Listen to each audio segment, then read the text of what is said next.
خۆشەویستانی کورسات سڵاوتان لەبێ بە خۆشحاڵیەوە لەگەڵ هاوکارانم ئەم شەو بەرنامەی ڕەهەنتان پێشکەشەکەین وەک ئەوەی کە لە چەند ڕۆژی ڕابردوو لە ڕووماڵەکانی کورسات نیوز دابینیتان کە بە چڕوپڕی باز لە وردەکاری بە پەسەندکردنی پرۆژە یاسای بودجە و کە ئێستا یاسای بودجەی عێراق کە پشتی هەرێمی کوردستانیشی تێدا جێگیر کراوە. ئێستا خواستێکی گرنگ لای هاوڵاتیان و موچەخۆران و فەرمانبەرانی هەرێمی کوردستان هەیەویش ئەوەیە کە پێویستە ئیدی لێرە بەدوا حکوومەتی هەرێمی کوردستان کار بەوە بکات کە لێبڕینی موچە لە هەرێمی کوردستان و لای موچەخۆران نەمێنێت لەبەرەوەی لە کۆتاییەکانی ساڵی 2014ەوە جگە لە ساڵی 2019 فەرمانبەران و موچەخۆرانی هەرێمی کوردستان لە ژێر نەهامەتی و لێبڕین و پاشەکەوتکردن و هەروەها دواکەوتنی موچەدان. ئێستا کاتی ئەوەیە هەم ئابووری هەرێمی کوردستان و دارایی هەرێمی کوردستان ڕێک بخرێتەوە و هەم ژیان و ژاری خەڵکی کوردستان و موچەخۆرانیش ڕێک بخرێتەوە. چی پێویستە ئەم بابەتە؟ پەرلەمانتاران چۆن فشارەکەن، چۆن وا بکرێت بۆ خزمەتی خەڵک ئەم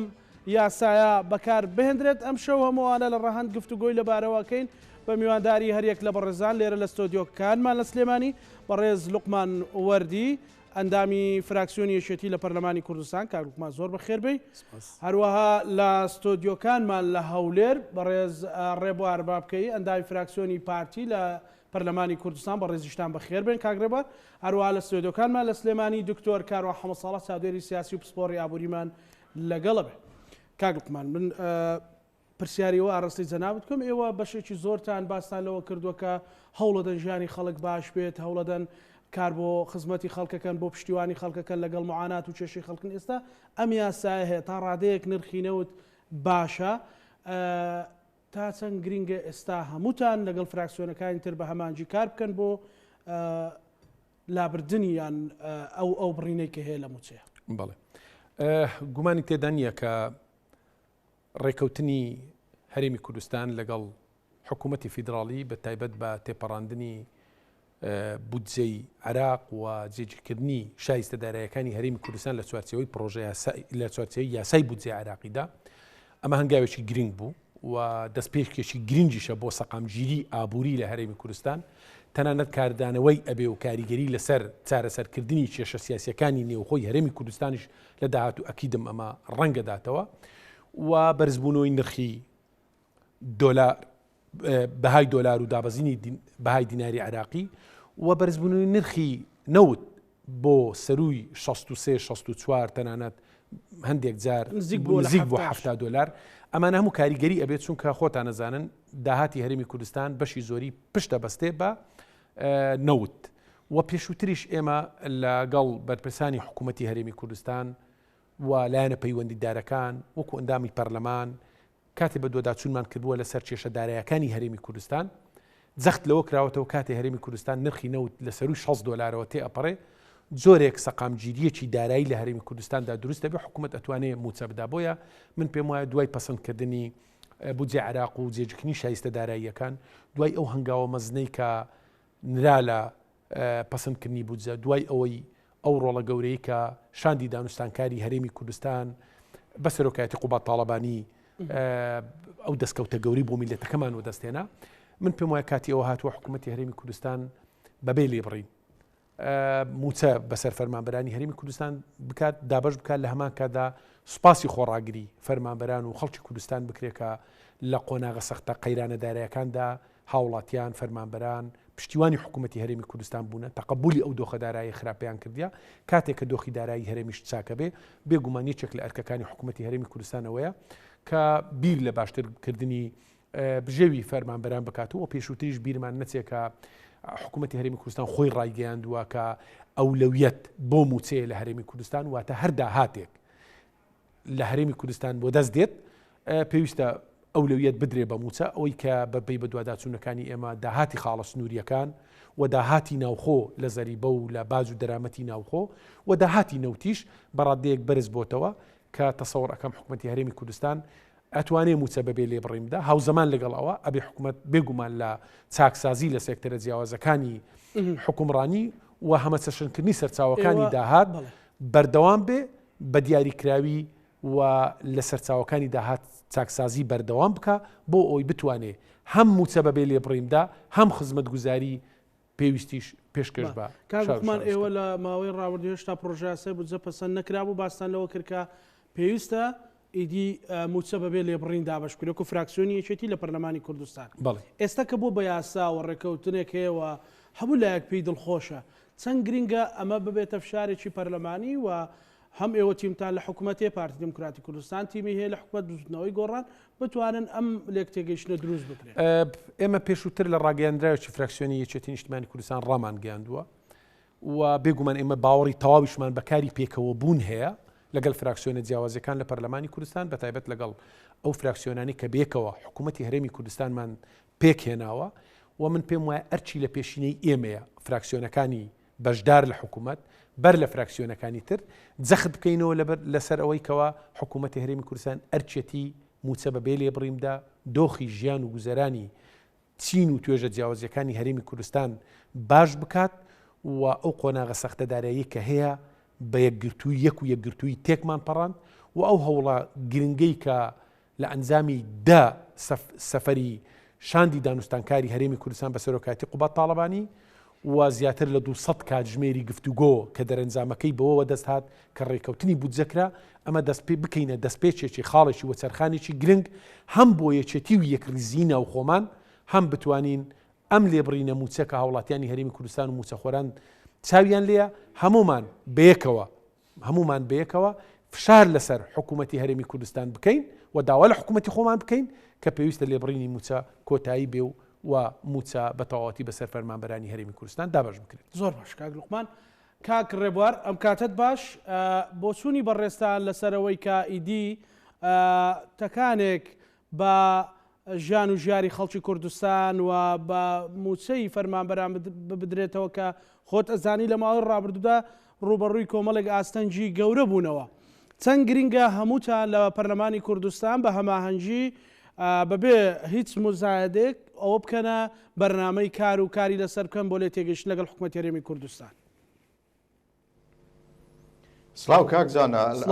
ئەوەی کە لە پەرلەمانی عێراق ڕوویدا لە مەسەل لە بابەتی پەسەندکردنی بودجە عێراق بەگشتی لەو چوارچێژدا پشکی هەرێمی کوردستان ڕووداوێکی تەشەیعی گرنگ بوو ئەم ڕووداوە هەم دیوی سیاسی و ڕەهەندی سیاسی هەیە هەمیش دیوی دارایی هەیە بە تەبیعەتی حال لەبەرەوەی کە بابەتی بودجە بابەتێکی داراییە بەڵام لەگەڵ ئەوەشدا خۆتان نەزان لە ماوەی ڕابردووە لە بڵێن گەشتە سندی باتیەتەکانی حکوومەتی هەرێمی کوردستان لە دانوستاندن لەگەڵ حکوومەتی عێراق و لانە پەیوەندیدارەکان لە پەرلەمانی عێراقا بۆ ئەو بوو کە پشکی هەرێمی کوردستان پەسەند بکرێت خۆشبەختانە و پشکە پەسەند کراوە وەکو دیاریەکی بچووکە حکوومەتی هەرێمی کوردستان و ڕێزار کاک بەسوور بارزانی پێشکەشی خەڵکی کوردستانەکە و من لێرەوە دەمەوێت ڕۆلی کاک بەسوور بارزانی لەو ڕوویەوە بەرز بنرخێنم و ڕۆلی شاندی حکوومەتی هەرێمی کوردستان بۆ چەسپاندنی ئەو بابەتە بەرز بنرخێنم هەر هەمویان بەیەکەوە لە سەرۆکی حکوومەت و جێگر و تەواوی وەزیرەکان ئەوانەی کە پشکداریش بوون لە شاندی حکوومەتی هەرێمی کوردستان بەیەکەوە بە یەک ڕۆح توانیان کە ئەم پشکە پەسەند بکەن بە تایبەتی سەرۆکی حکوومەتی هەرێمی کوردستان کە زۆر ژیرانە و بە وردی و درشتی لەگەڵ شاندی حکوومەتی هەرێمی کوردستان بۆ دانوستاندن بەیەکەوە بووینە هەموو ئیمکانیات تووشانی دیپلۆماسی خستۆتە ڕوو بۆی کەمە بچەسپێنرێت دێمەوە سەر ئەو بابەتێک کە ئایا چی بکرێ بۆی کە لێبڕینی موچە نەمێنێ لێرە بەدوام پێم وایە خۆی یاری حکوومەتی هەرێمی کوردستان لە سزاری بەڕێز کاک بەسوور بارزانی لە سزاری بەڕێز کاک قوبات تاڵەبانی وەکو جێگری سەرۆکی ئەنجومەنی وزیران لە سزاری بەڕێز وەزیری دارایی لە چەندین با بڵێن لێدوانیاندا لە چەندین دیمانەیدا دیمانەکانیاندا باسییان لەوە کردو هەش کاتێک دۆخی دارایی هەرێمی کوردستان ئەو تۆ بێ ئێمە بەبێ لێبڕین موچە دابەشەکەم پێم وایە ئەمە پەسەندکردی پشکی هەرێمی کوردستان با بڵێن میکانیزمێکی گونجاوە بۆی کە حکوومەتی هەرێمی کوردستان بتوانین لێرە بەدواوە بەبێ لێبڕین موچەی خەڵکی کوردستان دابین کە خۆتان نەزانن بابەتی بودجە هەر بابەتی موچە نییە بەڵکو بابەتی بودجە زۆر لە موچە گەورەترە مەسەلەی خەرجیاتە مەسەلەی داهاتە مەسەلەی ئیستثمارەوە بەرهێنانە چەندین بابەتی ترە مەگەر بۆ نمونە ئاوەدانیش هەر پەیوەستە بە بودجە و پشکی هەرێمی کوردستان لەو ڕوویەوە بەڵام ئەوە لە کاتێک دەکە هەرێمی کوردستان و زۆربەی لانە سیاسەکان بۆ ئومێد بن لەوەی کە حکوومەتی هەرێمی کوردستان ناتوانێت ئیتر لێرە بەدواوە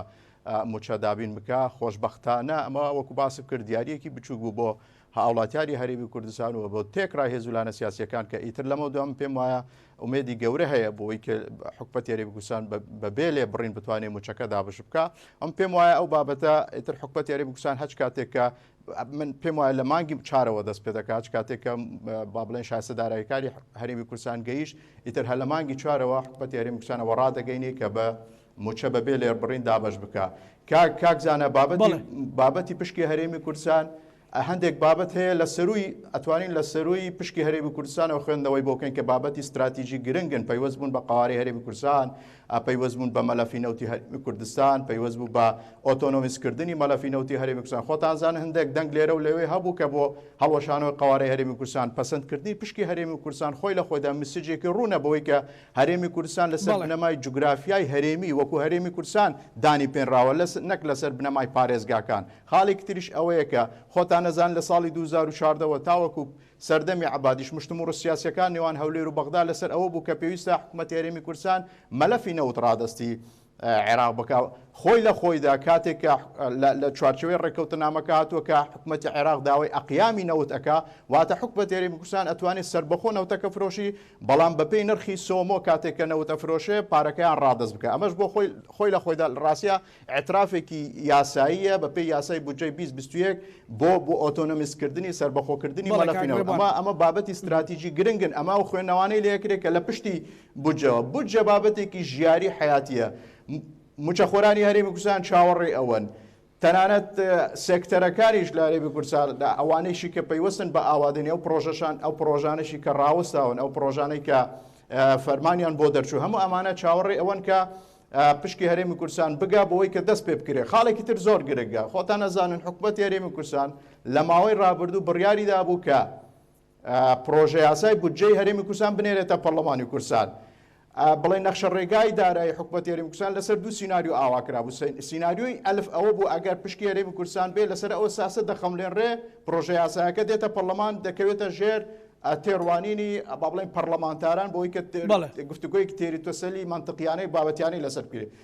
سیناریۆی دووەم ئەوە بوو کە ئەگەر پشکی هەرێمی کوردستان هەیە احتیمال لەسەر داهاتی نەوتی و نانەوتی هەرێمی کوردستان بکرێت بۆی کە بخەملێنرێ من پێم وایە نەک هەر لە مەسەلەی لێبڕینی موچە کە موچە من پێم وایە لێرە بەدواوە بەبێ لێبڕین دابەشەکرێ لەگەڵەوەدام پێم وایە ئیتر حکومەتی هەرێمی کوردستان کاراترە بێ یعنی خێراتر دەبێ لەوەی کە پرۆژە یاسای بودجەی 2021 بنێرن بۆ پەرلەمانی کوردستان بەڵێ ئەوە تەوەرێکە گفتوگۆی لەسەرەکەین کاک ڕێبوار ئەمە پرسیار لە سوپاس دەکەم ئەگەڕێم وڵات لە بەڕێز دکتۆر کاروان بکەم دکتۆر ئەوم یاسایە تا چەند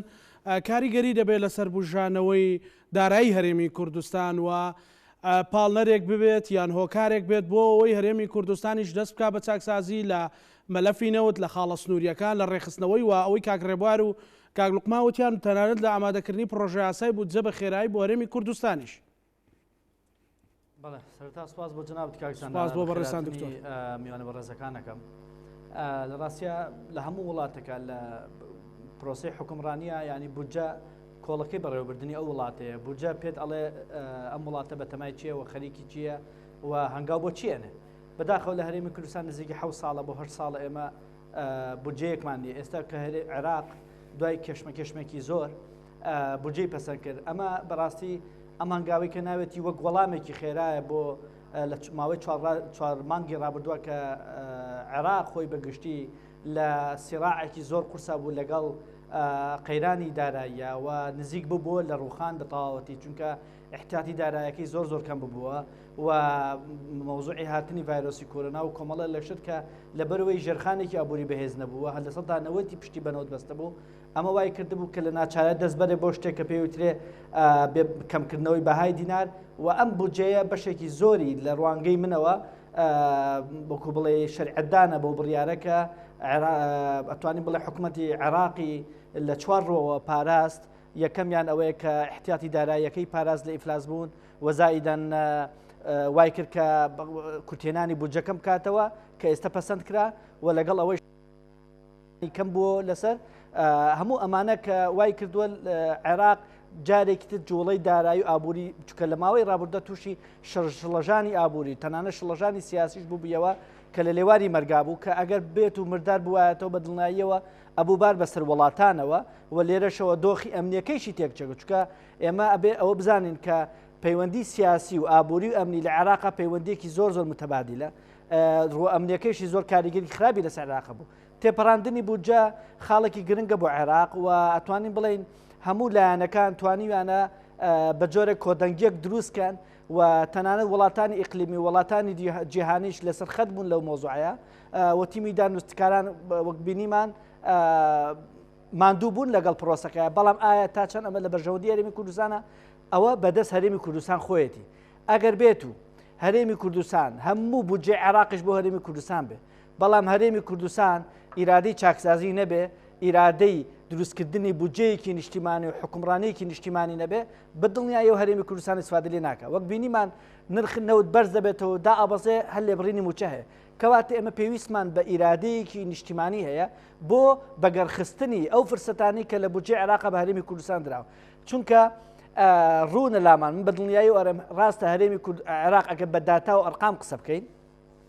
هەرێمی کوردستان حسەی خۆی لە بودجێ عێراق ڕاستە لە سەدا 12.67 باشە کە ئەکاتە 16.4 تریلیۆن دینار بەڵام بەلێ دەرکردنی بۆ خەرجی سیادی و خەرجی حاکمە ئەمانە وای کردووە کە ئەوەی کە بۆ هەرێمی کوردستان نەبێنێتەوە لە سەدا تقریبان 7.3 کە 1.8 تریلیۆن دینارەکە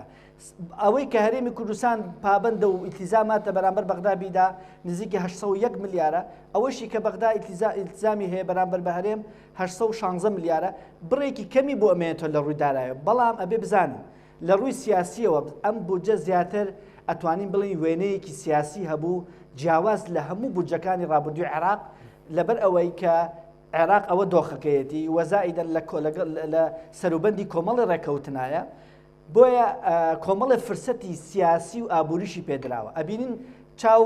پۆشراوە لەوەی کە خۆی نەوت بفرۆشێ کە ئەبێت جارێکی تر دەست لە ڕابردوو وەرگێتەوە ئێمە نەوتمان چەند ساڵە بەسەر بەخۆ ئەفرۆشین نەمانتوانیوە ژێرخانێکی ئابووری وا بەهێز دروست کرد ئەگەر بێت و جارێکی تر بەغدا پارە نەنێرێت فشارێکی زۆری داراییمان لەسەر بێت بتوانین بژین تووشی ئیفلاسی دارایی نەبین بۆیە ئەبێ ئەمە جارێکی تر ئێمەدان بنێ بەوا لە ماوەی ڕابردووە باش داهاتی نەوتمان بەگەر نەخستووە سەر بەخۆ فرۆشتی نەوتمان باش بەگەر نەخستووە کە فرسەتێکە هەم وڵاتە یەکگرتوەکانی ئەمریکا و وڵاتانی دراوسێ و ئەوە بودجەی نوێی عێراقیش فرسەتەکەی پێیاوین ئەمە خاڵێکی تر ئەوەیە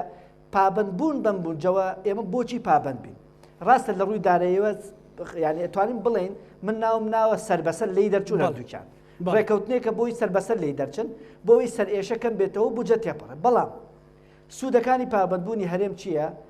چەند ساڵە دەوترێ هەرێمی کوردستان پابند نابێ بەغدا پابند نابێ و ئەتوانین بڵێن سەر ئێشەیەکمان بۆ وڵاتانی تریش دروست کردووە حاڵەتێکی دەرونی شڵەژا و دارایی شڵەژاومان بۆ عێراق و هەرێمی کوردستانیش دروستکەوە ئەم پابندبوونەوە ئەکا متمانەیەکی سیاسی لەگەڵ عێراقا دروست بێت چونکە ئێمە دوجار دراوسێ باشە ئەمە خاڵێکی یەکەم خاڵی دووهام و ئەکا دۆخی دەرونی و زایدەن دۆخی دارایی ناو بازار و زایدەن هاوڵاتیان دۆخێکی جێگیری هەبێ هەموو خەڵکە بزانێ هەرێمی کوردستانیش پارەی دەست ناکە بەڵام کە ڕێکەوتن هەبێ و لێکتێگەشتی سیاسی هەبێ لە بەغدا حتمما تەسیری هەبێ لەسەر بازار لەسەر ژیانی خەڵک ئەوە خاڵێکی زۆر گرنگە دوای ئەوە حتمما ئەم پابند بوونە بودجەوا دەکا ڕێخۆشکەر بێ بۆ داهاتوو کە ئاسانتر بینیمان تیمی دانوستکار يعني بوو بە ینی جاریوا بوو خەڵک سەری سوڕەما کە لە عورفی دیبلۆماسیش دەرچوو بوو کە ئەوەندە لە بەغاما بوو بۆ لەبەرەوەی گرم و کێشەکان لێکتە نەگەشتەکان کەڵەکە بوون بۆیە ئەتوانین بڵێن گرێکان زۆر بە ناڕەحەت دەکرانەوە ئەمە ئەگەر پابند بێ پێوەی ڕێخۆش ئەکا بۆ ئەوەی ساڵی 2022 لە بودجێ عێراقدا ئاسانتر لە یەکتێگەشتن دروست کرێ و متمانەیە دروست کرێ و زایدەن وڵاتانی ئیقلیمیش بتوان هاوکارمان بن بەڵێ دکتۆر خاڵێکی تر کە توانم بڵێن لە ڕووی داراییەوە بۆ مستەقبل هەرێمی کوردستان زۆر سوودی لێ وەرەگرێ ئەوەی کە نرخی نەوت ئەتوانین بڵین گرنتی نییە بەداخەوە هەرێمی کوردستان لە 1984 بەغدا لە 1990 پشتی بە نەوت بەستووە بەرزوو دابەزی نەوت ڕێک تەسیرەکاتە سەر بەرزوو دابەزی ژیانی هاوڵاتیان دۆخی دەرودنی هاوڵاتیان استیقرارەتی سیاسی و ئەمنیش لە عێراق و هەرێمی کوردستان بەڵام ئەگەر بێت هەرێمی کوردستان پابند بێ بودجەکەی بە جۆرێکە لە عێراق نرخی بەرمیلە نەوت بە 45 دلار خەمڵێراوە چەند نرخینە و دابەزێت تەسیر ناکاتە سەرکەمکردنەوەی بودجەی هەرێمی کوردستان لەبەرەوەی بانقی یان بە بڵێن احتیاطی دارایی بەغدا پشتیوانی بودجەکەی بەڵام ئەگەر بێت و پابەت نەبێ نرخی نەوت بێتەوە سەر 30 هەرێمی کوردستان ڕاستەخۆ لە نەوتەکەی خۆی بودجێ کەمەکات ئەمە بۆ مستەقبەل ئەتوانین بڵێن زەمانێکە گەرنتیەکە کە هەرێمی کوردستان لە ماوەی ئەم ساڵێ ئەگەر پابەت بێت تووشی عجزی دارایی نابێت. بەڵێ دکتۆر بۆیە بەڵێ دکتۆر بڵێ هەرێمی کوردستان ئەتوانێت فرسەتی احتیاطی دارایی بەغدا وەزایدەن ئەم ڕێکەوتنە سیاسیە وەجایدەن ئەو چاپۆسیە لە چاپۆشیە لە فرۆشتنی و ناردنی نەوتی هەرێمی کوردستان بکە ئەگەر چی ئێمە ئەتوانین بڵێن هەرێمی کوردستان زۆرترین پێداگیری کرد لەسەرەوەی نەوتەکە تەسلیم نەکە پارەکە تەسلیم کە لە ڕووی داراییەوە نەوتەکەی تەسلیم کردایە قازانجی بوو بەڵام لە ڕووی سیاسی و سیادیەوە ئەتوان بڵێن هەرێم والێکیە بەڵام نابێت دەسەڵات ئەمە والێک باتەوە کە سوودی وەرگتۆ بەڵێ سەر بەخۆی نەوت خۆی ئەیفرۆشێ بەسەر بەخۆ نەوتە فرۆشێ بەڵام کاتێک ئەمە سوودی هەیە بۆ هەرێمی کوردستان کە ئەمە ڕنگ باتەوە لەسەر ژیانی هاوڵاتیان پێویستە و پێویستە جارێکی ترەیڵێنەوە بەدڵنیاییەوە بەپێی هەموو ژمارە و هەموو داتاکان هەرێمی کوردستان لە توانایە هەیە موچە بەبێ لێ بڕین دابش بکە نقطە سەری دێر هیچ مەجالێک نەماوە هیچ خۆدزیینەوەیەک نەماوە بۆی کە هەرێمی کوردستان بە لێبڕینەوە موچە دابشکە چونکە بەڕاستی ئەگەر چی لە 121 بۆ خۆی ئەگەڕێتەوە هەرێمی کوردستان کەس نازانێت بۆ کوێ چکە بودجەیەکمان نییە نازانێت ئەو پارەکە ئەگەڕێتەوە ئەسوڕێ بۆ کوێ بەڵام ئەگەر بێت و بەبێ لێبڕین موچە دابشکە من حکومت دڵنیا ئەەکەمەوە و ئەوانەیە ئەکە تۆزە عقلی سیاسی و عقلی ئیداری و عقلی ئابوووریانێ لە ناو ئەنجومەنی وەزیران و لە ناو حکومەتی هەرێمی کوردستانە زۆر بەسوود ئەشکێتەوە بۆ هەرێمی کوردستان ببینە خەڵک بۆچی ئیلتیزام ناکە بەرامبەر بە پرسیاتە دارەکانی بەرامبەر بە حکومت لە کارەباوە بیگرە بۆ باج بیگرە بۆ زۆر بۆ لەبەرەوەی پارەی نییە جوڵەت لە بازار بڕیوە بۆیە گێڕانەوەی ئەو متمانەیە بۆ بازار گێڕانەوەی ئەو داراییە بۆ بازار وەکو خوێنێکە بۆ ناودڵ تۆ جەستە و پەلەکانی هەرێمی کوردستان و بازارت تووشی شکست کردو بۆیە لێبڕینی موچە من دڵنیا ئەەکەم لە نزیک مەودایە لەوانەیە بۆ جێ هەرێمی کوردستان بۆ نمونە بەشی وەبەرهێنانی کەمتر بکە بەڵام لە دوور مەودایە زۆر سوودی ئەبێ بۆ هەرێمی کوردستان بۆ داهاتەکانی هەرێمی کوردستان. بەڵێ دکتۆر سوپاس دەکەم کاک لوقمان کاک دکتۆر کاروانەڵێ پێویستە ئیدی کۆتایی بە لێبڕینی موچە بێت و کۆمەڵک بابەتیشی خستە ڕوو لە ڕووی داراییەوە ئابوووریەوە کەگەر بێت و طبعاً خەڵک پارەی کارەبادا پارەی ئاوەدات و هەم بۆ حکوومەت و هەم بۆ هاوڵاتیش متمانەیەک دروستە بێتەوە ینی کارێکی پێکەوەی دروستە بێت. ئێوە چی ئەکەن لە دوای ئەمە تەنها بە بەیان نامەیان مەسەلەن چەند گرنگە لەگەڵ فراکسیۆنەکەی کاک ڕێبوارە لەگەڵ فراکسیۆنی گۆڕانە کۆمەڵایە گرتووە بێکەوە یاداشتێک بێ ینی بۆ یەکەم جار ئێوە هەمووتان بێکەوە یاداشتێکتان هەبێت. بەڵێ بۆ پشتیوانی لە قسەکانی کاک دکتۆر بەر لەوەی ئێمە گفتوگۆ لەسەر ئەوە بکەین هەرێمی کوردستان چەندی دەستەکەوێت لە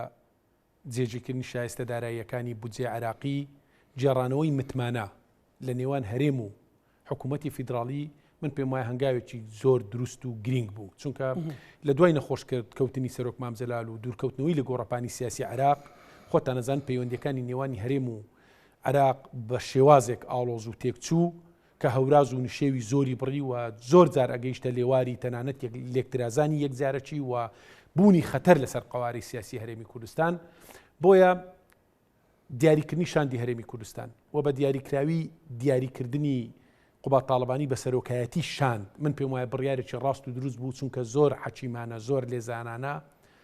بە دیدێکی دەوڵەتمەدارێکی واقع بینانە دبلۆماتکارێکی لێزان توانی هەموو ئەو بەستەڵەکی پەیوەندیەکانی نێوان هەرێم و بەغدا بتوێنێتەوە وەکو دکتۆریش باسی کرد کە زیاتر لە 10 جار سەردان کرا هەندێک جار زیاد لە حەد لە سنوور لە ئەمانەوە و زیاتر لە 200 کاتژمێر گفتوگۆ کرا سەرنجام ئەم ڕێکەوتنی لێکەوتە ئەم ڕێکەوتنە ئەبێ بکرێتە وەچەرخانێکی گرنگ لە هەرێمی کوردستان و ئەکید من وەکو تەکید دەکەمەوە لە ڕێکەوتنی پێکێنانی کابینەی حکوومەتی هەرێمی کوردستان لە نێوان یەکێتی نیشتیمانی کوردستان و پارتی دیموکراتی کوردستان و بێگومان هێزەکانی تریش کە بەشدارن بەیەکەوە یەکێک لە ئامانجەکانی خۆشگوزەرانی هەرێمی کوردستان هاوڵاتیانی هەرێمی کوردستان بووە و پێشووتریش ئێمە ڕامانگەیان کە لە قوڵایی قەیرانە دارایەکانی هەرێمی کوردستان ڕامانگەیان کە قوڵایی استراتیجی هەرێمی کوردستان بەغدایە ئەبێ لەوێ کێشەکانمان چارەسەر بکەن خۆشبەختانە هەنگاوی یەکەممان بڕی هەنگاوی دووەم ئەوەیە کە بەرمەبنای ئەو دۆخەداراییە کە ئێستا ڕۆباشێ لە هەرێمی کوردستان بێگومان ئەبێ کۆتایی بە لێبڕینی موچە بێ بۆ ئەمە بەستا ئێمە هەماهەنگ و هاوکارە بین لەگەڵ فراکسیۆنی پارتی دیموکراتی کوردستان بزوتنەوەی گۆڕان بۆ ئەوی بتوانین ئێمە کە خۆمان بە داکۆچیکاری مافەکانی هاوڵاتیانی هەرێمی کوردستانن ئەزانین واجباتێکی ئەخلاقی سەرشانی ئێمە بەر لە خەڵکی تر دەنگ بەرزکەینەوە بۆ ئەوی بتوانین کۆتایی بە لێبڕین موچە بێ و موچە لە کاتی خۆی بدرێ و هاوزەمان لەگەڵ ئەوە چاکسازی ناوخۆیی بکرێ ئەمە ئەبێتە مایەی بژانەوەی دکتۆر کاروانێکێک لە جملەکانی ئەوە بوو کارکمانەڵێگەر هەموو بودجەی عراق بێتە هەرێمی کوردستان ئەگەر ڕێخستنەوەیکی ناوخۆیی نەبێ بەکەڵک ئێمە پێشووتر لە پەرلەمانی کوردستان پرۆژە یاسایەکمان پەسەند کرد بە ناوی پرۆژە یاسای چاکسازی لە خەرجی بێگومان کۆمەڵک هەنگاوی باشی بڕیوە بەڵام ئەبێ چاکسازی ڕاستەقینە لە داهاتەکرێ و پێداچوونەوە بە گرێبەستەنەوتیەکان بێگومان گرێبەستەنەوتیەکان یەکێکە لە گرفتەکان لە ڕووی داراییەوە لە هەرێمی کوردستان کە گرێبەستی ناهاو سنگن هەر گرێبەستەنەوتیەکان نینە گرێبەستە ناوخۆیەکانی خزمەتگوزاریەکانی تریش تەنانەت لە خاڵە سنووریەکان تەنانەت بۆ خزمەتگوزاری گشتی خۆتان نەزان ئەمڕۆ لە هەرێمی کوردستان کەرتی گشتی بە شێوازێکی باش هاتۆتە ناو بەڵام زۆرێک ئەو گرێبەستانی لە نێوان کەرتی تایبەت عفومگە هاتە ئەو گرێبەستانی کەرتی تایبەت لەگەڵ حکوومەتی کردوێتی بە پێی بە دوواداچوونەکانی ئێمە زۆرێک لەم گرێبەستانە ناهاوسەنگن لە بەرژەوەندی کەرتی تایبەتن ئەبێ حکوومەت بەم گرێبەستانە دابچێتەوە بەم شێوازە داهاتێکی باشتر دەستە بەرەبێ هاوزەمان لەگەڵ ئەوەی کە لێبڕوونی موچە کۆتایی دێ ئەتوانرێن خزمەتگوزاریش پێشکەش بکرێت چونکە بەتەنها پێشکەشکرد ڕاستە موچە ئەولەویەتە بەڵام بەتەنها موچە نییە ئەم وڵاتە پێویستی بە خزمەتکردن هەیە ئەم وڵاتە پێویستی بە ژێرخانی ئابووری هەیە پێویستیمان بە هەمە چەشنەکردنی سەرچاوەکانی داهات هەیە وڵاتی ئێمە وڵاتێکی کشتتوکاڵیە وڵاتێکی سیائیە ئەگەر هەرێم تەنها لە بواری نەوت و گرێبەستە نەوتەکان چاکسازی بکە بەڵام بایەخیش بە کەرتی کشتتوکاڵ و گەشتیاریش بدا من پێم وایە ئەم سێکەرتە بەیەکەوە ئەتوانن ئابووری هەرێمی کوردستان بە شێوازێک ببوژێنەوە کە هەرێم لەسەر پێی خۆی بوەستێ و بتوانین ڕوبەڕووی قەیرانەکان بێتەوە زەمانەتی ئەوەشمان بەپێی ئەو پەسەندکردنی شایستە داراییەکان لە بودجێ عێراق ئەوە وەرگرتووە کە لە حاڵەتێکدا ئەگەر نرخی نەوتیش دابەزی هەرێمی کوردستان با بڵێن زەمانەتی بودجێی خۆی کردووە. دکتۆر کاروان باسی لەوە کرد کە زەمانەتی ئەو بابەتە گرنتی ئەو بابەتە پەیوەستە بە جێبەجێکردن هەم لەلایەن حکوومەتی هەرێمەوە و هەم لەلایەن حکوومەتی بەغداوە تا چەند یان پێتان وایە یان ئەدگارەکان بەرەو ئەوەن کە ئەم یاسایە لە حکوومەتی هەرێمی کوردستانەوە جێبەجێ بکرێەوە پابند بێ پێوەی خۆتان نەزانن لە ڕۆژانی گفتوگۆدا زۆر گریمانە لەسەر ڕێک نەکەوتنی هەرێم و بەغدا ئەکرا بەڵام دوجار بە هاوکاوری هەماهەنگی فراکسیۆنە کوردستانیەکان هێز و لایەنە سیاسیەکان ڕۆڵی سەرکردە حیزبە سیاسیەکان دەرەنجامەکە وا لێکەوتەوە کە ئێمە بتوانیمان گەیشتین ڕێکەوتن ئێستا قۆناغی بێمتمانەی بڕا قۆناغی متمانە قۆناغی دووەممان ئەوەیە کە هەردوو لامان پابندی ئەو ڕێکەوتنە بین کە لەسەر بودجێ عێراق کراوە بێگومان ئەمە لە بەرژەوەندی هەرێمی کوردستانە و هاوڵاتیانی هەرێمی کوردستانیش چاوەڕوانی ئەوەن کە حکوومەتی هەرێمی کوردستان بە ڕەزامەندی خۆی گرێبەستێکی کردووە و با بڵێن ڕەزامەند بووە لەسەر ئەوەی کەوا بەو شکڵی کە لە چوارچەوەی بودجێ عێراق داهاتۆ شایستە دارایەکانی هەرێمی کوردستان جێگیر کراون بۆیە مەرجە هەرێمی کوردستان پێپابند میون پێم وایە حکوومەتی هەرێمی کوردستان ئەبێ پێپابندەوە گومانیش منە کە هەنگاو ئەندرێ بەرەو پابندبوونی بۆیە چونکە پابندبوونی لە مەسلحەتی خەڵکە ئەمە ئەرچی ئێمەشە لە فراکسیۆنەکانی پەرلەمانی کوردستان بەو فراکسیۆنانەی لە پێش فراکسیۆنەکانی ئۆپۆزیسیۆن ئەو فراکسیۆنانی کە ئێمە حکوومەتمان پێکهێناوە چونکە خۆتان نەزان ئێمە نوێنەرایەتی زۆرینەی دانیشتوانی هەرێمی کوردستان و بێ پارێزەری مافی هاوڵاتیانی هەرێمی کوردستان. کاک ڕێبوار لە تقریبان لە دوو ڕۆژی ڕابردوودا هەستیاریەک هەیە لایەن بەشێک لە پەرلەمانتارانی هاوڕێی بەڕێزت لە فراکسیۆنی پارتی دیموکراتی کوردستان کە تەکی دەکەنەوە ئەم ڕێکەوتنە ئەم یا پرۆژە یاسایە کە بۆ بە یاسا لەسەر ڕاستپاردەی بەڕێ سەرۆکی حکوومەت بووە مەسەلەن ئەم هەستیاریە بۆ بە تایبەتی مەسەلەن خودی بەڕێز قوبات تاڵەبانی جێگری سەرۆکی حکوومەتی هەرێمی کوردستان کە شەوی پەسەندکردنی بودجەکە مەسەلەن لێدوانیدا باسی لەوە کرد کە ئەوە هەر ئەو نییە بە تەنیا هاوکارەکانیەتی سەرۆکی حکوومەتە لایەنە سیاسیەکانن فراکسیۆنەکانن هەموویەتی ینی ئەم هەستیاریە بۆ دروست بووە قسەیەکی شەیە ئەم زیاتر ئەم هەستیاریە لای بەشێک لە برادەرەکانی ئێوە دروست بوو دوای پیرۆزباییەکەی پەیامەکەی بە ڕێسەرۆکی هەرێم ینی خەڵک دەڵێت پێویست بەو هەستیاریە ناکە پێویستە هەمویان جەخت لە جێبەجێکردن و پابند بوون و دوجار لابردنی لێبڕینی موچەکە بکەن. بڵێ کاکزانە زۆر سپاس بۆ پرسیارە و پرسیارە لە جێخۆی بووە لە کاتی خۆشیدا. ڕاستیەکەی من پێم وایە هۆکاری ئەو هەستیارە ئەوەی کە دروست بوو لە سوۆشیال میدیا نێوان پەرلەمانتارانی ئێمە لەگەڵ فراکسیۆنی یەکێتی سەرچاوەکەی ئەو بوو کە بەیاننامەکەی بەداخەوە بەیاننامەکەی فراکسیۆنی یەکێتی لەو بارەوە زۆر حزبی پێوە دیار بوو، دەستکەوتەکەی بە حزبی کرد. ئەمە بۆ خۆی وای کرد کە هەستیاریەک لای ئێمەش دروست بکە. ئێمە هەر لە دەستپێکەوە تومانە شاندی حکومەتی هەرێمی کوردستان ئەو شاندەیە کە کاک مەسعود بارزانی پێکینەوە و کاک قوبات تاڵەبانی ڕاست پاردووە بۆی کە ئەو مەلەفە گرنگە بکاتە ئەستۆ. هەڵبەتە کاک مەسعود بارزانی لەگەڵ کاک قوبات تاڵەبانی لەگەڵ وەزیرە بەڕێزەکان هەمویان وەکو یەک تیم وەکو یەک جەستە چوونەتە بەغدا بەوەی کە لەسەر ئەو مەلەفە گفتوگۆ بکەن و بەوەی گەیشتن کە ئێستا هەیە.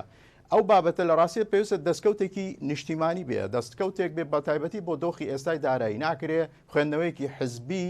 تەسکی بۆ بکرێت، چونکە ئەگەر وابێ دەستکەوتە ئایندەیەکانیش هەر بەو چارە نووسا ڕوا.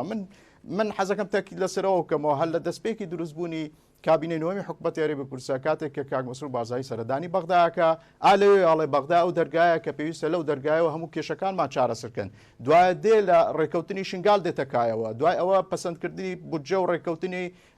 حکومی لەسەر پشکی هەرێمی کوردستان دێتەکایەوە. ئەمە دەستکەوتی حکومەتی هەرێمی کوردستانە، دەستکەوتی گەلی کوردستانە، دەستکەوتی هیچ لایەن و هێز و سیاسی نییە. بەڵێ هێز و لایەنە سیاسەکان ئامرازێک بوون بەیەکەوە بە شێوەیەکی دەستە جەمعی هەمویان فشاریان کرد، هەمویان تێڕوانیانیان بەو ئاراستەیە بوو کە ئەم پشکە پەسەند بکرێت. بەڵام دوجار ئەمە بۆ هەرێمی کوردستانە دەزانی بایەخی ئەم پشکە چییە بۆ پەسەندکردنی بۆ هەرێمی کوردستان؟ استقراری دارایی لە هەرێمی کوردستان لە ماوەی ساڵی 2021 دێنێتە کایەوە، بژێوی خەڵکی کوردستان باشتر دەکات، بازار تەکانێکی تێدەکەوێت، پرۆژەکان دەکەونە سەر ڕێچکەی خۆی. ئەمە وێ ڕای ئەوەی کە پشتبەستن بە پشکی هەرێمی کوردستان خۆی لە خۆی پشتبەستن بە پشکی هەرێمی کوردستان بە تەنها مانای ئەوەیە کە تۆ هەموو سەبەتە دارایی و ئابوووریەکانت خستۆتە ئەم بودجەیە کە ئەمە ڕاستیەکەی بۆچوونێکی زانستی نییە. بۆچوونی زانستی ئەوەیە لە پاڵ گەرانتیکردنی پشکی هەرێمی کوردستان لە 2021 یاسای 2021 بودجەی عێراقا هەبێ حکومەتی هەرێمی کوردستان لە هەندێک سەکتەری تریشەوە بە تایبەتی یاسای چاکسازی بە تەواوی بچێتە بواری جێبەجێکردن. ئەو بڕیارەی کە کاک مەسعود بارزانی لەبارەی تەفعیلکردنی لێژنەی بە دوواداچوون بۆ خاڵە سنووریەکان بۆ چاکسازی لە خاڵە سنووریەکان بکرێت، ئەوە تەفعیل بکرێ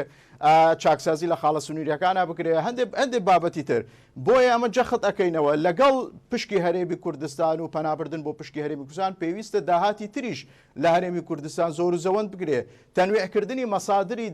ئابووری لە هەرێمی کوردستان یەکێکە لە پاڵپشتیەکان بۆی کە هەرێمی کوردستان لە ئۆقرەی دارایی بمێنێتەوە. خۆتان ئەزانە نەوت کاڵایەکە وێ ڕێوەی کە نەوت هێزە، بەڵام لەگەڵ ئەوەشدا کاڵایەکە ئەچێتە ژێر یاسای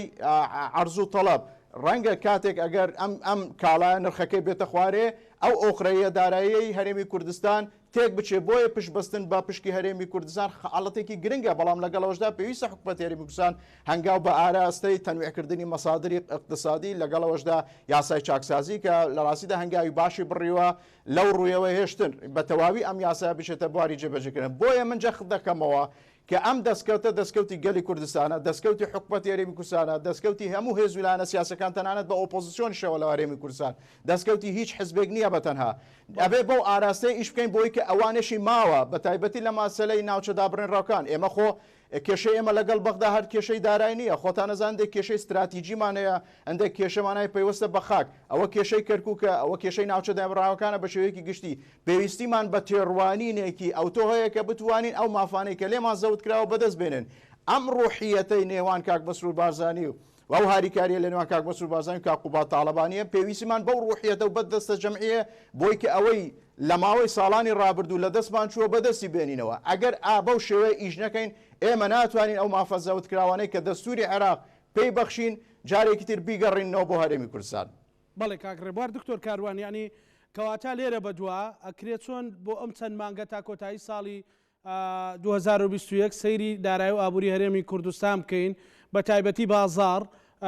خەڵکی بازار و پیشەکار و کۆمەڵێک ئەوانی بژێوی ژیانیان لەسەر ئەو جم و جۆڵانەی موچە و فەرمانبەران هەیە چاوەڕوانی ئەوەن. یعنی تا ڕادەیەک ئەوەی کە ئێستا بۆ بەرچاوی ئێوەکو ئابووری ناس و پسپۆڕی ئابووری معلومە کامەیە، ینی ڕێگاکە کامێ تا ڕادێک ڕۆشن بووە؟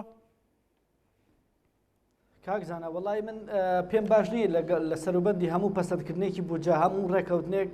ئومێدێکی گەورە بە هاوڵاتیان بدرێ و دوای بێ ئومێد کرێ. بەڵێ من دەتوانم بڵام ئەم ڕێکەوتنی نێوان هەرێمی کوردستان و بەغدا لەسەر پشکی خۆیان و لەسەر کۆمەڵە مەسائل لە بودجەیە من ناوی ئەنەم ڕێکەوتنێکی سیاسی بووە. یعنی زۆرتر کەمتر گرنگی دراوە بەڕوە ئابوووریەکە یان با بڵێن گرفتە داراییەکان وەلا خراوە بۆ بەشێکی زۆری ئەمە لە بە خاتری عێراق بووە. عێراق لە هەوڵا باسم کرد. بەشێکی تری لەبەر ئەوەی کە تێکچوونی ئەم پەیوەندە لە بین هەرێمی کوردستان و بەغدا بە دڵنیاییەوە بۆ ئیستیقرارەتی سیاسی و ئەمنی و ئابووری لە عێراقیشا خراپە و سەرێشە بۆ وڵاتان دروستەکە. بۆیە ئەمەی کە کراوە ئەتوانین بڵێن دۆخی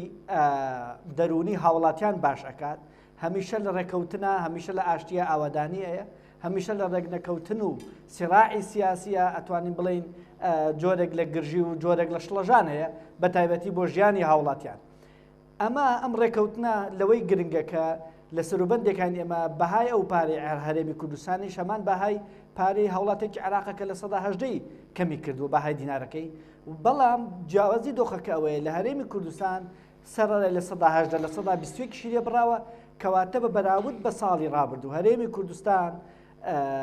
لە 139 موچەکەی بڕاوە. ئەبینی ئێستا بەس لە کاتی خۆیان موچەکەشی بدرێ یەکسەر دۆخی ژیانی هاوڵاتیان جیاواز دەبێت فەرقەکات لەبەر ئەوەی ماوەی ڕابردوو چەندین ساڵ تا 2014 و 15 کە بودجە باش بووە نرخینەوت بەرز بووە تا ڕادەیەک بژانەوەی دروست کردووە. بەڵام بە شێوەیەکی سیستەماتیک و زانستی و دوورمەودانە ئەبینین یەک جوڵە یەک بۆشایی لە مۆزوعی داراییە لە مۆزوعی سیاسیە شڵەژانە دروستەکە. بۆیە گرنگە هەرێمی کوردستان و حکوومەتی هەرێمی کوردستان بە بەرپرسیاری و مامەڵە بکات لێبڕینی موچەلا ببە. ئەمە ئەبێتە نەتیجە هەرێمی کوردستان هاوڵاتیان مەسەلەی حکومڕانی ژیانی هاوڵاتیان کاکزانە لە مەسەلەی سیاست و ئابووریان نیەت ئەساس نییە دەرەنجام مهمە. ئێمە ئەمە ڕێکەوتنەکە کراوە گریمان نیەتیان باش بووە باشە بەڵام دەرەنجامەکەی چۆن ئەمە ڕەنگایەتەوە لەسەر ژیانی هاوڵاتیان ئەمە گرنگە. ئێمە ئەگەر هەوڵ باسم کرد هەموو بودجە هەرێمی عێراقیش بۆ هەرێمی کوردستان بێت یان با بڵێن ڕێکەوتنەکە زۆر لەمە باشتریش بێت بەڵام کە ویستێکی باش نەبێت یان با بڵێن کە دەرەنجامەکە خراپ بێ حتمما ئێمە سوودێکی وان نابینین. بۆیە ئەوەی کە زۆر گرنگە بوونی ویستێکی نیشتیمانیە بوونی ویستێکی چاکزازیە. زائیدەن ئێمە ئەتوانین کەرتوپەرتیەک هەیە لە ڕوئیای سیاسی و ڕوئیای حکومڕانی هەم لە هەرێمی کوردستان هەم لە نوێنەرانمان لە بەغدا کە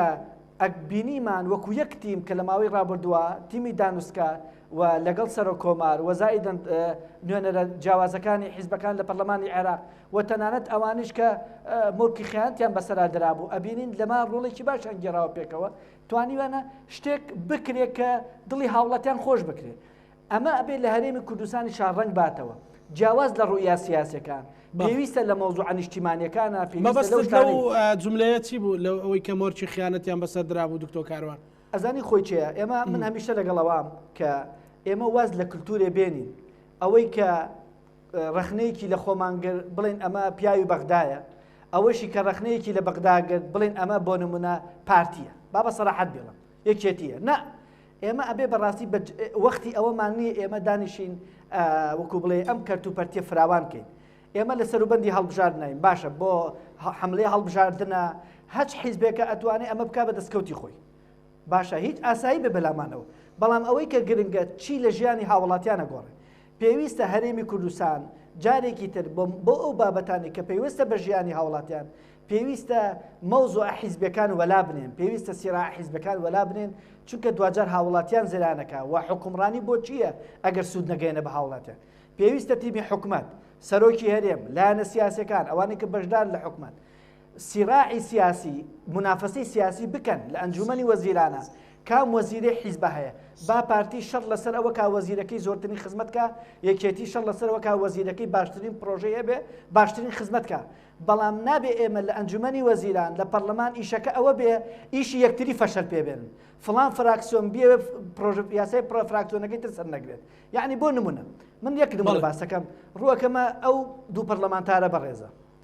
یعنی گرنگترین شت لێبڕینی موچەی ئەو بندیوارەکان وەزایدەن کەمکردنەوەی موچەی پلە باڵەکانە کە لە پرۆژە یاسای بودجەی هەرێمی کوردستانە هەیە پرۆژە یاسای چەکزازی هەیە چی کراوە بۆ ئەمە خۆ پەرلەمان ئەمە لە دەست خۆیەتی باشە ئەبینی سیرەکەی لە ژێرە بەنوع چی ئەکرێ بۆ دروست بۆیە بەڕاستی ئەتوانین بڵێین هەرێمی کوردستان خودی خۆشی بە پەرلەمانەوە بە ئەنجومەنی وەزیرانەوە بە سەرۆکایەتەکانی ترەوە جارێکی تر ئەبێت متمانەیەکی نوێ دروستکەنەوە لەگەڵ هاوڵاتیانی خۆیان پێویستە منافەسی سیاسیەکان نەکرێ بە سیڕاعێکی سیاسی ئێمە خەریکی ڕوخاندنم نەخێت شەڕ لەسەر ئەوەرکێ کێ باشترینەکە نەک شەڕ لەسەر ئەوە کرێ کێ بەتوانایە پرۆژەی فڵان کەس کەم بکاتەوە یان با بڵێن لەباری بەرێ بۆیە ئێمە بەڕاستی ئەبێ بە ڕۆحێتێکی نیشتیمانیەوە بە ڕۆحێتە چکە هەرێمی کوردستان و هاوڵاتیان بەڕاستی 30 ساڵە ئێمە چاوەڕێی ئەوەین کە ژیانێکی وا هەبێ کە ژێرخانێکی وامانە بێ کە ئیستقرارەتێکی سیاسی و ئابووریمان بە جۆرێک بێت کە ئێمە لە دوورمەودا ببینین و بزانین لە داهاتوە چی ئەەکەین گرنگترین بەرپرسیارەتی لە دوای جێبەجێکردنی بودجەی عێراق یەکەم بەرپرسیارەتی لەسەر هەرێمی کوردستان پەسەندکردنی پرۆژه یاسای بودجەی هەرێمی کوردستان لە پەرلەمانی کوردستان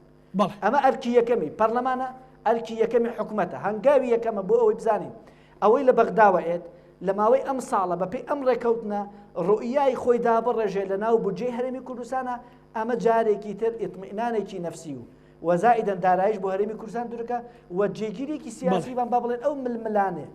خراپەی کە ژیانی هاوڵاتیان کەم بکاتەوە. بەڵێ سوپاس دەکەم کاک لوقمان دوا سەرنجی خۆتم پێ بڵیت ئەگەر سەرنجێک لای بەڕێستان نەبوو بێت و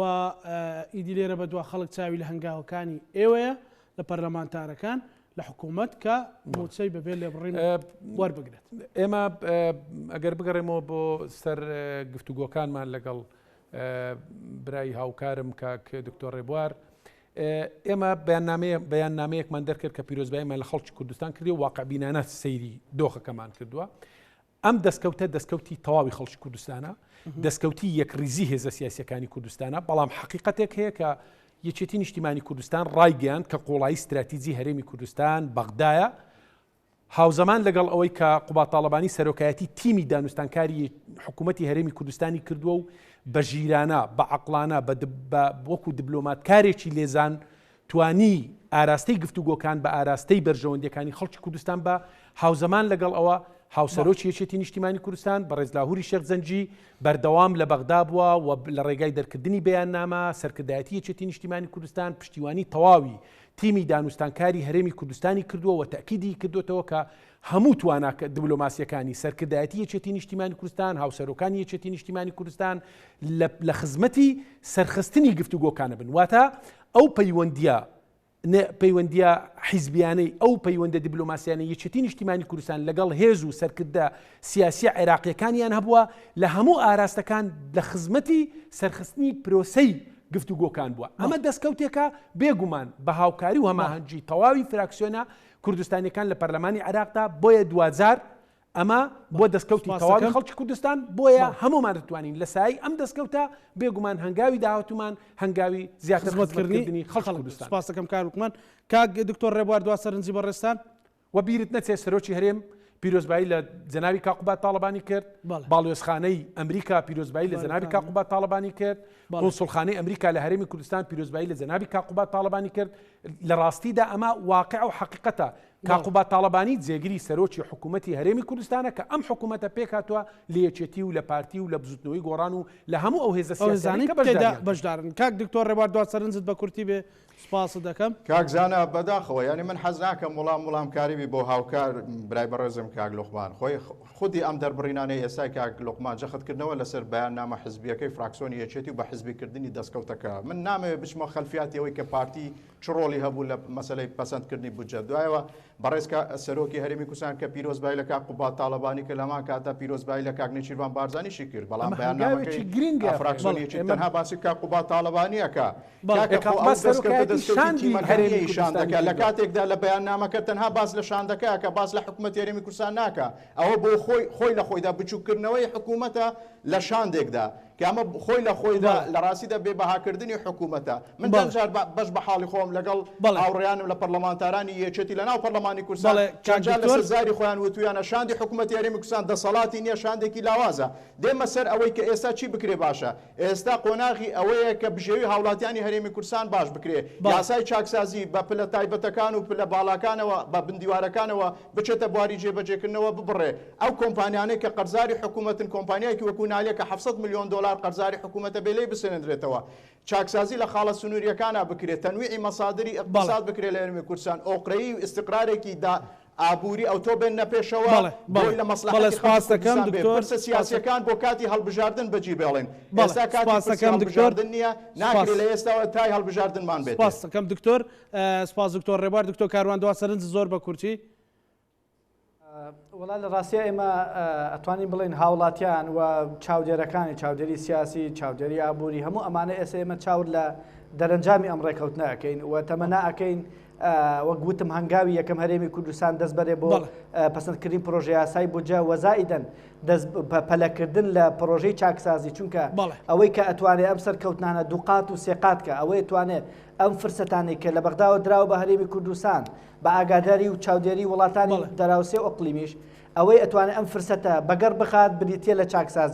چاکسازی شتێک نییە تەنها لە کاتی خێرانە بکرێت پێویستە هەرێمی کوردستان هەمیشە دەستی لەناو چاکسازیە بێ لەبەر ئەوەی بەداخەوە ئێمە لە ماوەی ڕابردووە شتانێکمان کردووە کە بەدەربووە لە عورفی حکومڕانی و ئەبێ ئەو هەڵانە ڕاست بکرێتەوە تاوەکو جارێکی تر تووشی شڵەژانی سیاسی و اقتصادی و ئەمەش نەبێت. سپاس بۆ بەڕێز دکتۆر کاروان حەمە ساڵح چاودێری سیاسی و پسپۆڕ یابووری سپاس بۆ دکتۆر ڕێبوار بابکەیی ئەندامی فراکسیۆنی پارتی دموکراتی کوردستان لە پەرلەمانی کوردستان سپاس بۆ بەڕێز لوقمان وەردی ئەندامی فراکسیۆنی یەکێتی نیشتیمانی کوردستان لە پەرلەمانی کوردستان سپاس بۆ سمیوانی ئازم بینەرانی خۆشەویست بە هیوایەوەین هەنگاوی داهاتووی هێز و لایەنە سیاسەکان لە پەرلەمان و لە حکوومەت جێبەجێکردنی یاساکە و لابردنی بڕینی موچە و ئەستەقرارێتێکی دارایی بۆ ژیانی خەڵک بێ ئێوەش پابەندی ڕێنمایە تەندروستەکان بن هەر بمێنن لە خێر و خۆشی تا بەرنامەی داهاتوی ڕەهەند خواتان لێ.